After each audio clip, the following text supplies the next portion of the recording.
Aries group of കമ്പനീസിൻ്റെ സിഇഒയും ഒപ്പം സംവിധായകനുമായ സോഹൻ റോയ്, അദ്ദേഹം ഡാം 999 എന്നൊരു സിനിമ സംവിധാനം ചെയ്തിട്ടുണ്ട്. മാത്രമല്ല അദ്ദേഹം വലിയ വ്യവസായി കൂടിയാണ്. മലയാളികൾക്ക് അദ്ദേഹത്തെ ഒരു മുഖവിലയില്ലാതെ തന്നെ ഒരു പക്ഷേ അറിയാമായിരിക്കും. അദ്ദേഹം എഴുതിയ 3 കവിതകൾ, ഈ കവിതകളെ 3 ചെറിയ കവിതകളാണ്. ഇതിനെ സംസ്കൃത വൃത്തശാസ്ത്രപ്രകാരം കവിതകൾ എന്ന് വിളിക്കുന്നത് എത്രത്തോളം ശരിയാണ് എന്നറിയില്ല. ശ്ലോകം എന്ന് വേണമെങ്കിൽ പറയാം. അതിൽ തന്നെ ശ്ലോകത്തിൽ തന്നെ ഒരു ആശയം പൂർണ്ണമാകുന്നതാണ് മുക്തകം. അങ്ങനെ മുക്തകം എന്ന് വിളിക്കുന്നതായിരിക്കും കവിത എന്ന് പറയുന്നതിനേക്കാൾ കൂടുതൽ ശരി. അദ്ദേഹം അങ്ങനെ 3 മുക്തകങ്ങളാണ് ഇപ്പോൾ എഴുതിയിട്ടുള്ളത്. അതും ആനുകാലിക സംഭവങ്ങളുടെ അടിസ്ഥാനത്തിലാണ്.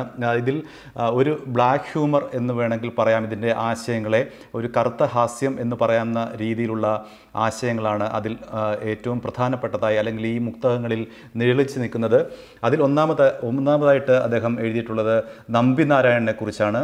ഒരു കാലത്ത് മാധ്യമങ്ങൾ വേട്ടയാടിയ നമ്പിനാരായണനെ ഇപ്പോൾ ചാനലുകാർ അദ്ദേഹത്തിൻ്റെ പുറകെ നടക്കുന്നു. ഒരല്പം സമയത്തിന് വേണ്ടി ഞങ്ങളൊപ്പം ചിലവഴിക്കാൻ, അല്ലെങ്കിൽ ഞങ്ങൾക്ക് വേണ്ടി ഒരല്പം ചിലവഴിക്കാൻ.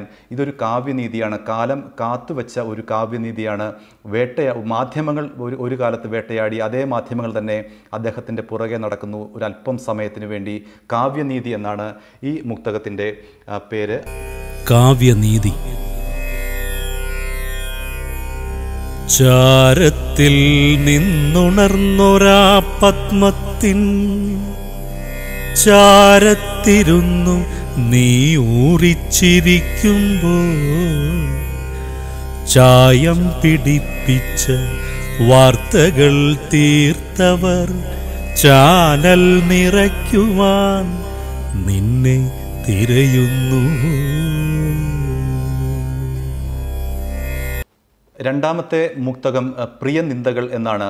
ഒരു ഫേസ്ബുക്ക് പോസ്റ്റ് ഇട്ടതിൻ്റെ പേരിൽ രാജ്യം ആദരിച്ച പ്രിയനന്ദൻ എന്ന സംവിധായകനെ ചാണകം ഒഴിച്ച് അവമാനിക്കുകയും മർദ്ദിക്കുകയും ചെയ്ത സംഭവത്തിലുള്ള ഒരു പ്രതിഷേധമാണ് ഈ മുക്തകത്തിൽ പ്രകടമാകുന്നത്. ഒരുപക്ഷെ ഈ കറുത്ത ഹാസ്യം ഏറ്റവും കൂടുതൽ പ്രകടമാകുന്നതും ഈ മുക്തകത്തിൽ തന്നെയാണ്. കാരണം ഇതിൻ്റെ അവസാനം സിദ്ധിലാൽ സംവിധാനം ചെയ്ത ഗോഡ്ഫാദർ എന്ന സിനിമയിൽ ഫിലോമിന പറയുന്ന ഒരു ഡയലോഗ് കൂടിയാണ് അവസാനിക്കുന്നത്.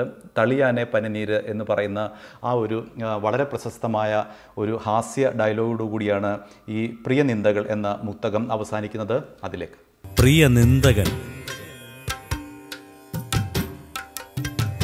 ആഭാസതൂലിക തൂകും അമേധ്യം അയ്യന്റെ മേലെ തെറിപ്പിച്ച നിന്ദനിൽ അപ്രിയം കാട്ടാതെ സംരക്ഷയേകുന്ന അന്ധത മാറ്റാൻ തളിക്കണോ ചാണകം.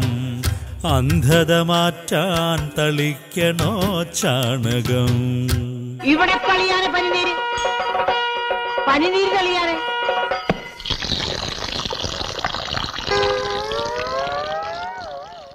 മൂന്നാമതായി സോഹൻ റോയ് എഴുതിയിട്ടുള്ളത് ചൈത്ര നിഗ്രഹം എന്ന കവിതയാണ്. സ്ത്രീകളെ എത്രമാത്രം നമ്മൾ അല്ലെങ്കിൽ പൊതുസമൂഹം, പുരുഷ ആധിപത്യമുള്ള സമൂഹം സ്ത്രീകളെ എത്രമാത്രം നിന്ദിക്കുന്നു അല്ലെങ്കിൽ എത്രത്തോളം അവജ്ഞയോടുകൂടി കാണുന്നു എന്നുള്ളതാണ് ഈ കവിതയുടെ അല്ലെങ്കിൽ ഈ മുക്തകത്തിൻ്റെ ഒരു സ്ഥൂല പ്രമേയം എന്ന് വേണമെങ്കിൽ പറയാം. കർമ്മദാഹിയായി എത്തുന്ന സ്ത്രീയെ നിന്ദിക്കുന്ന പുരുഷ കേന്ദ്രീകൃതമായ ഒരു സമൂഹത്തിന് നേരെ പിടിച്ച ഒരു കണ്ണാടിയായി ഈ മുക്തകത്തെ കാണാം. ചൈത്ര നിയോഗം എന്ന ഈ 4 വരികളിലേക്ക്. ചൈത്ര നിഗ്രഹം. കർമ്മദാഹിയായി എത്തുന്ന നാരിയെ കല്ലെറിയാൻ തുനിയുന്ന മന്നനോ കർമ്മകാന്തിയാൽ സ്ത്രീ ശക്തയാകുവാൻ കണ്ഠഭേരി മുഴക്കി നടക്കേണ്ടു. കണ്ഠഭേരി മുഴക്കി നടക്കേണ്ടു. കർമ്മദാഹിയായി എത്തുന്ന നാരിയെ കല്ലെറിയാൻ തുനിയുന്ന മന്നനോ കർമ്മകാന്തിയാൽ സ്ത്രീ ശക്തയാകുവാൻ കണ്ഠഭേരി മുഴക്കി നടക്കേണ്ടു. കണ്ഠഭേരി മുഴക്കി നടക്കേണ്ടു.